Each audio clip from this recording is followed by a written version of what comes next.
Ooh, here we go. Let's get live on all the channels. Hello, everyone. Hello.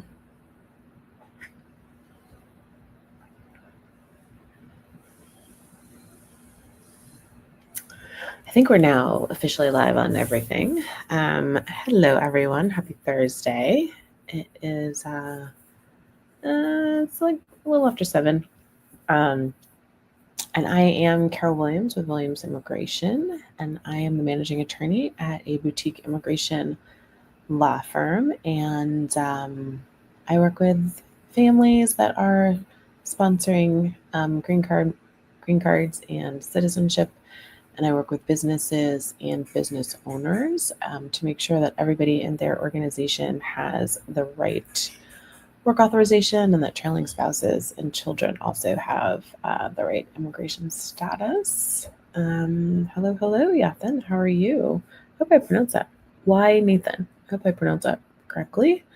I hope you are doing well. So I wanted to give you guys a couple updates before I start answering some of your general questions. The visa landscape is changing. So last Saturday, last Saturday, Department of State, who oversees all the consulates, said that all non-immigrant visa applications must be done in an individual's home country or their country of last legal residence. I feel like that should go without saying, but I'm going to say it anyway. A little bit before that, in August, they said that your green card application, if you are overseas and you're processing through a consulate, that also needs to be done at your home, in your home country, at the U.S. consulate in your home country.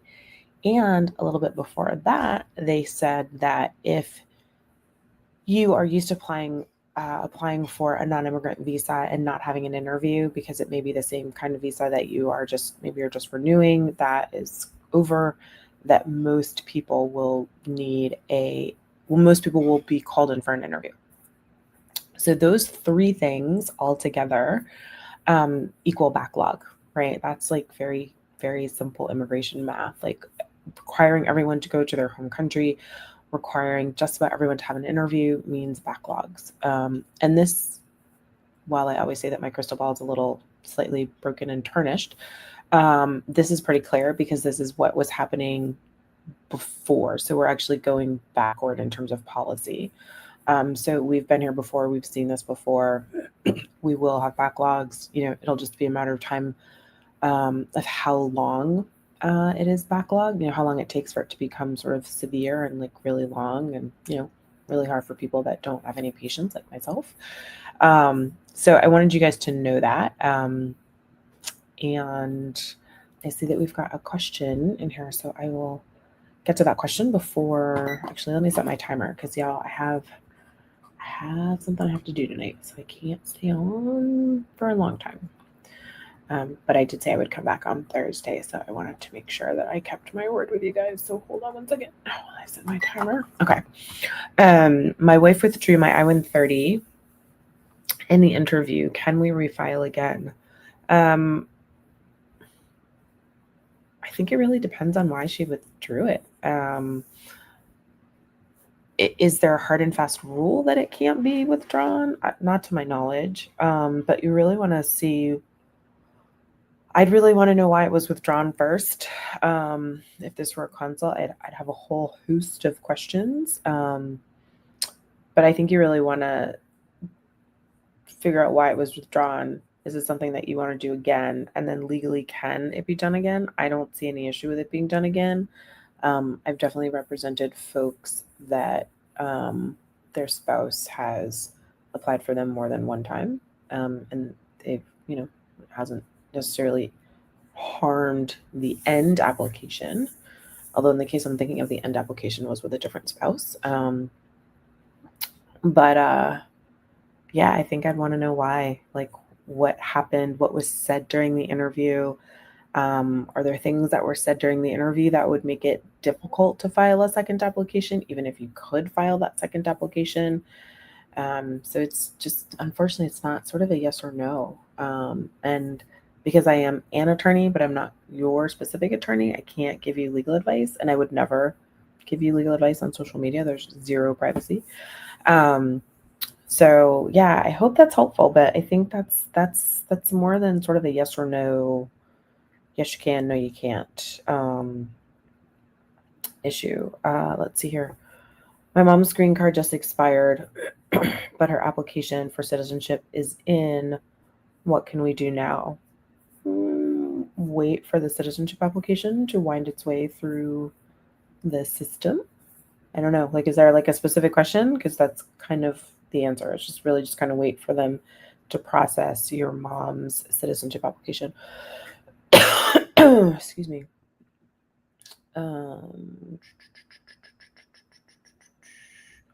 Someone is asking. Someone's asking, do I do consults? Absolutely. You can click that thing in the bio and get all scheduled and get on my calendar. Do we need to put in an application to renew the green card also? Probably not. Probably not. I'd have to kind of know what your plan is. What are you trying to do? That kind of thing. But I have colleagues that process naturalization applications often without having a valid green card in play. Because really, at the end of the day, when they process your had a little technical difficulty there, y'all. Sorry about that. But at the end of the day, when they process your naturalization application, they're gonna take the green card from you. Like if it's approved, they're gonna take it with you. So they're gonna take it from you. Hold on, let me put my phone back. It doesn't really like my holder. Like, I need a new tripod. I should probably get on that tonight, but we'll see. It may pop off again, but we'll see. We'll let it do what it do. But yeah, go ahead and schedule a consult, and then we'll, we can talk about it. We can talk about it, and then, get some more. I can ask a whole lot of questions. That's what I do in a consult. I ask a whole lot of questions to make sure I really understand what you are trying to do, what your goal is. And that's usually like one of my first questions in a consult is, what are you trying to do? What's your goal? How can I help you? Something of that nature, so that I listen with an ear towards getting you, how can I help you get to where you want to go? Oftentimes people will email me, or, I'll get this whole fact pattern from folks, and there are 20,000 things that are pinging in my head. I'm like, oh, we could do that. We could do that. We could do that. Oh, maybe, da, da, da, da, da. But that doesn't really matter. That sort of what I think. What really matters is what your goal is. So once I know that, then I listen with an ear towards getting you to your goal.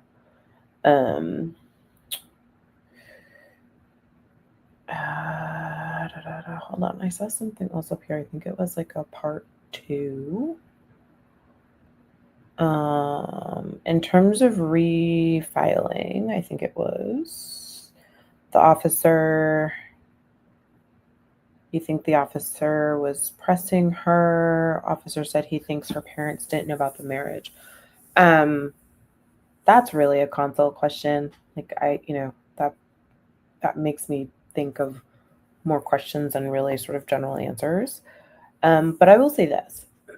It sounds like, and I don't know, but it sounds like maybe you all went in by yourselves and you didn't have an attorney with you. An attorney can sometimes help when those types of things are happening in an interview. Sometimes it is. I think sometimes people get nervous when they're in an interview and they're not quite sure what's happening, or, so I think having an attorney sitting next to you, knowing that somebody has your back in that interview room, is really helpful. And maybe, whatever the officer maybe saw in the application and was picking at as a result, maybe an attorney would have seen that as maybe a red flag. Maybe an attorney would have helped you, think of more documents to submit so that whatever question the officer had would have already been answered based on the documentation that was submitted. So sometimes I think that's a really good reason why you want to have an attorney sitting with you in your interview. And also, my clients they've told me after the interview, like they weren't as nervous as they thought they would be with me there, knowing that I was listening to every question, and listening to all their answers. So yeah, I don't, I like what you're saying brings up more questions than it does answers for me. Let's see here. Someone is asking for EB1 tips. So there's a lot I could say about EB1. So EB1 is extraordinary ability. It's first preference green card. It is for individuals that have reached sort of the pinnacle of their career. And the best thing for an EB1 is lots of documentation.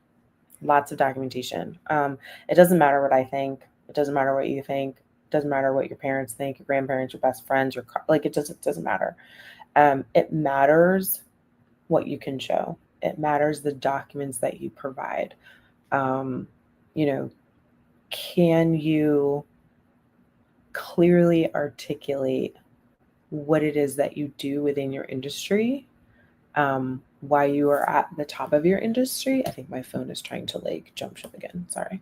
And do others in your industry think that you're also really great? That's kind of, and do you have documents that meet the criteria of EB1? So I go live on Monday mornings, and most times at the end, I go live at 8:00 on Monday mornings. Most times at the end, I have an EB1 tip. So, you can pop on over to my either my LinkedIn page or my YouTube channel, and you'll see all of the Beyond the Soundbite episodes. And if you just go to the end of them, I usually give either an EB1 or a national trust waiver tip. But I think the best thing is really to be able to clearly articulate what it is that you do, why you are the best at what you do, and have lots of documentation. Yeah, but EB1s are fun from my perspective to do because they're never ever the same. So those are kind of my maybe my three biggies on EB1. If my wife resident help me green card, do they give a working permit while I'm waiting? So I think what you are asking is if your spouse files for your green card, do they give you work authorization while you're waiting? So you're only going to get work authorization when your adjustment of status is filed. So if you are in a preference category, so if your spouse is a green card holder and they're sponsoring you, you're not going to get work authorization until you are eligible to file that adjustment of status. So depending on your preference category, it could be quite some time before you get work authorization. Thanks for the hearts, guys. What else? Hello, Cherie. Hey, Sora, how are you? I need to reach out to you, Cherie. So it's good that you logged on. Let me see here. How long do you think I can get an I-130 petition approved considering my spouse is in a banned country? So your spouse being in a banned country shouldn't really impact your I-130 application. Has zero to do with the ban. The travel ban will come in after the interview, and after the visa is issued, after the immigrant visa is issued. So you're looking at quite some time right now. There's just a federal court case that essentially said that Department of State could continue to issue visas, but those visas for individuals that are from a banned country,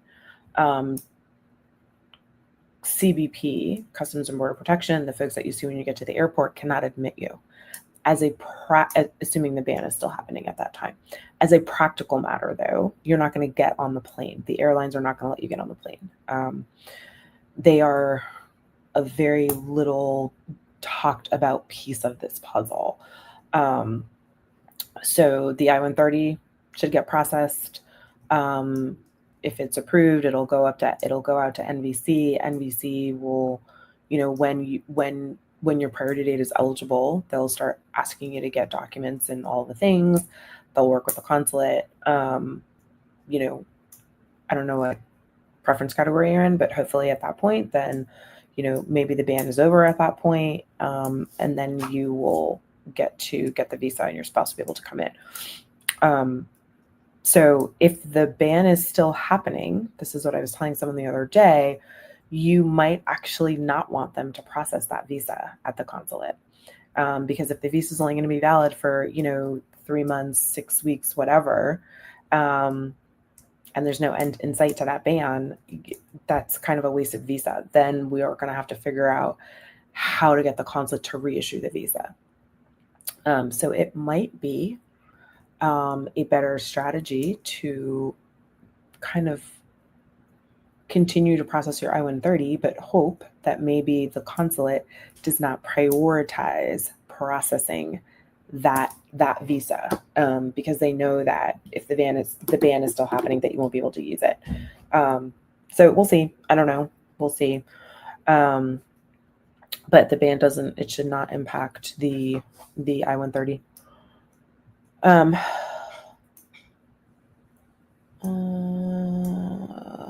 2 months ago, my N400 interview was approved right away, but no updates on the portal yet. Thoughts?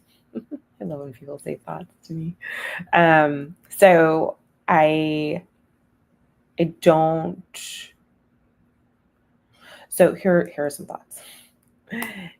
If you ask them to change your name, it typically takes longer for you to get an approval notice and a date scheduled for your swearing in. You are not approved, truly. You are not a U.S. citizen until you are sworn in. That is a big, big misconception for some people. You still need to meet all of the requirements until you are sworn in. So just keep that in mind. What else? Just in terms of open-ended general thoughts. There's work that has to be done on the back end of every single interview. So they're probably doing some sort of administrative work on your case and on others. So that could be why you haven't heard anything and why you don't have any updates. Also, I think my last thought on this is if you have moved since you had your interview, then that will change your jurisdiction. So that creates more administrative work on the back end for them to do. So just keep those things in mind as well. So I hope those are helpful thoughts. You didn't really narrow my thoughts for me. So I figured I would just give you some general thoughts.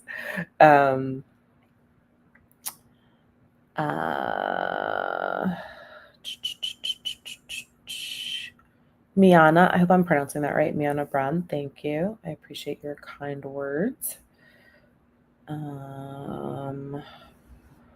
Thanks, Cherie, for the heart. I appreciate it.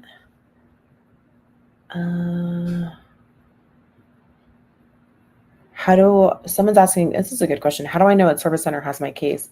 Look at your receipt notice. The first 3 letters will tell you which service center has your case. And let me see here. Yeah, if you look at the first 3 service centers is how you know the first 3 letters, is how you know which service center has your case. And you can actually look that up on the USCIS website. I filed for my wife's I-130 and 45 at the same time on May 20th. I'm assuming that's May 20th this year. Got a receipt notice June 13th. Hold on. I have to scroll back. No work permit yet. Yeah, no, that's right. That's right. Y'all, okay, listen. No one is more impatient than I am. Like, I am not a patient person. It's EEDs right now are taking about 7 to 10-ish months, maybe 12 months. There are thousands of EEDs and thousands of I-130s and 45s ahead of yours. Thousands. I'm not sure if the government is still under a hiring freeze. I think they are. But yeah, it is going to take some time. It is absolutely going to take some time. I would go on the USCIS website and look at the processing times. They give you, the processing times represent roughly the processing times of similar cases, of 70 to 80% of similar cases that were filed. So that will give you a sense of how long it will take them to process your case. They also, on the website, just in case y'all aren't familiar with the website, they also tell you, there's like a little box at the bottom, and it allows you to put in the date that your specific case was filed. And then it will tell you when you can ping them and reach out, right? They tell you. Now, sometimes my office will ping them a little bit before that date, right? And that's fine. I get that. But that is a good starting place, right? That is a good starting place in order to set some realistic expectations of processing times. Because if processing times did what I wanted them to do, I would have everything approved super, super fast, right? But that's just not how it generally works. Let's see here. Someone is asking, when do you guys issue asylum interview decisions? So I don't issue asylum interview decisions. I am not a USCIS Adjudications Officer anymore. Even when I was a USCIS Adjudications Officer, I worked on policy issues out of the headquarters office. So I have no idea what happens on the asylum side of the house within the agency, even when I was in the agency. Let's see here. How long it takes after the I-130 is approved for spouse? I have more questions than I have answers. I don't know whether your spouse is in the States and you filed for an adjustment. I don't know whether your spouse is in the States and you filed a 601 waiver. I don't know whether your spouse is overseas and you're processing through the consulate. So I have way more questions than answers. But for all processing time type questions, the USCIS website is going to be an incredibly helpful resource. It's going to be an incredibly helpful resource for you. Let me see here. There was a question over on YouTube. Marriage of same-sex qualifies for immigration benefits? Absolutely. Yes, that was a very easy question with a definitive answer. Yes. It doesn't matter if you are in an opposite sex or a same-sex marriage. Both equally qualify for immigration benefits. Let me see here. So someone is saying, so they won't admit them even though a visa is issued. If we are talking about individuals that are from a travel ban country, that is correct. They can, there are people who are from travel ban countries right now that have valid visas in their passports, and they will not be admitted based on the ban. Now there are some exceptions to the ban. There are national interest waiver, type exceptions.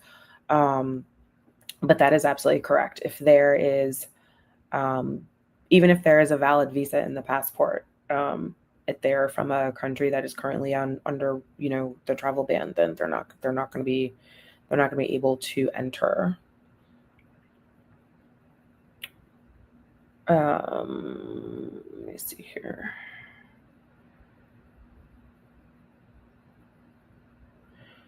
If I just sent my husband's I-130 45, but forgot to send the exam/vaccinations, what's going to happen?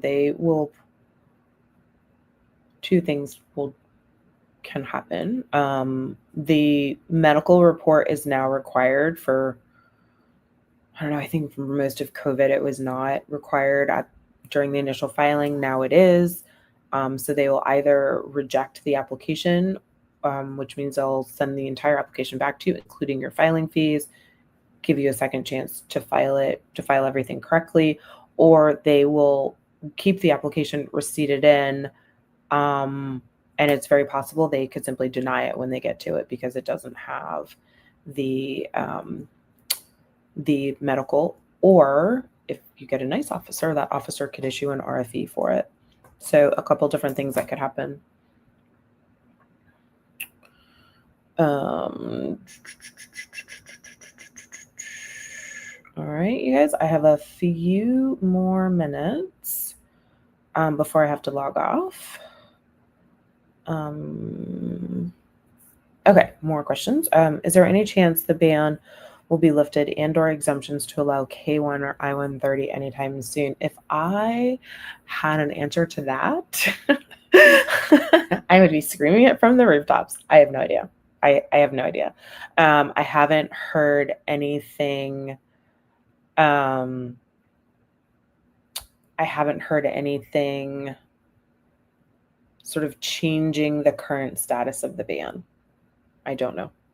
So I have no idea if the administration is looking at changing it. I don't know. I wish I did, but I don't know. Someone is saying they didn't ask for medical in 2023. Correct. But that rule has changed. And now the medical is required when the application is filed.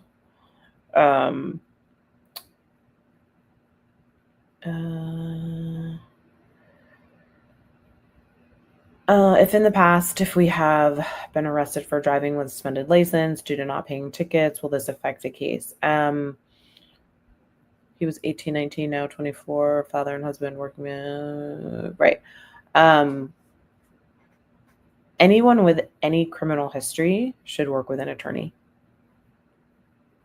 Like that is my view on that. And when I say any criminal history, I mean any criminal history in the US or outside of the US. Sometimes people will not tell me things because it happened outside of the US and they think that is not applicable. It is 110% applicable. The Immigration Service does international background checks. So just because it happened outside of the US 20 years ago, 10 years ago, 2 seconds ago, you should be working with an attorney who can look at your criminal history and see what sort of impact it will have on your immigration case. How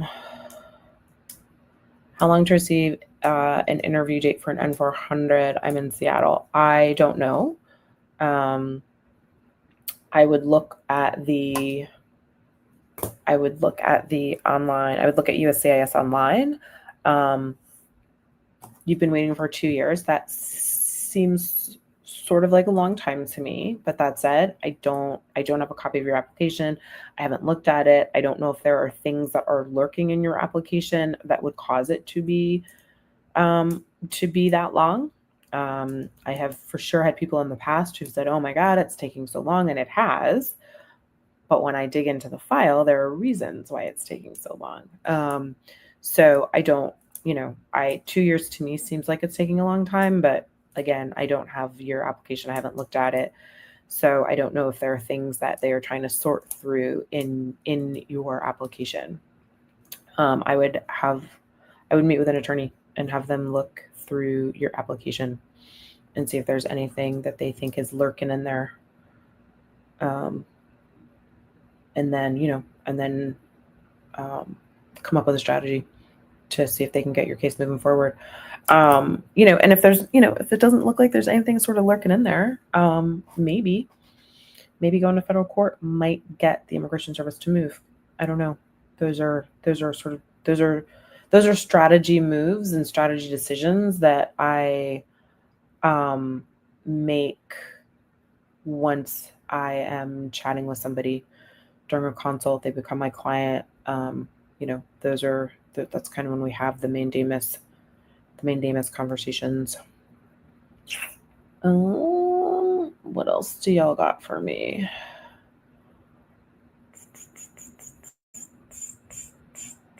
Thanks for the glitter badges, y'all. Y'all are so nice. I love it. I love it. No more questions on YouTube. What else do y'all have for me? Hardship expedite decision. Hardship for me to go there. Hardship expedite decision. I feel like that's maybe in the middle of a question. I don't know what your question is. But you did say the word expedite. So let me say this. When it comes to expediting an application or an expedite request, the Immigration Service is incredibly picky about cases that they will expedite if you are outside of the employment-based realm. In the employment-based realm in immigration, there are certain cases that you have the option, anybody has the option to file using what we call premium processing. It is an expedite service. It's the federal government, so there is a fee to ask them to move in a certain time frame. There is no such sort of automatic, yes, I want an expedite, I'll just pay more money on the family side when it comes to family green cards or naturalization applications. So that's it. The Immigration Service is very, very, very picky about the cases that they will expedite. And the reason is because they process cases first in, first out. So if they approve an expedite for some reason, it means that they are jumping you ahead of potentially thousands of other people that filed in front of you. And they are very aware that that is what they are doing. But they are at their core a first in, first out system. So to jump someone ahead of thousands of people is not something that they take lightly. Something that generally no one ever likes to hear me say, but I say it because I think when we are asking for and thinking about an expedite, that we have to think about that as well. We have to think about that aspect of asking for an expedite. So again, nobody ever likes to hear me say it, but I say it because I think it helps set very realistic parameters for people when they are thinking about asking for an expedite. And listen, some people just don't care. Like they are going to ask for their expedite regardless of my thoughts on an expedite. And that's fine. That's totally fine. The Immigration Service has expedite criteria on their website. They do not hide the criteria. But they're very aware that if they issue an expedite, that they are jumping you ahead of thousands of people. And so that's something that they take very seriously. All right, y'all, my alarm just went off, which means I have to hop off. I was not on as long this evening as I usually am. So this has been fun as usual. I will be back. Today's Thursday. I'll be back on Monday. I might go live this weekend. I haven't quite decided yet, but I'll definitely be back on Monday. I usually go live Monday through Thursday around 7 p.m. Eastern. And I like to give you guys updates of what's been going on in immigration, and then come on and answer some general immigration questions. I am an immigration attorney, but I am not your specific immigration attorney. So I'm given super general information. I cannot give legal advice on social media. There's zero privacy with a room full of people. So if you want to work with me exclusively, just click the link in the bio and, follow all those instructions, and we will have a lovely chit chat. But until next Monday, for sure, I will see you all then. And Sheree, if you're still on, I need to send you a message. I'll probably do it over on IG though. All right, y'all. I will chat with you later. Bye, everybody.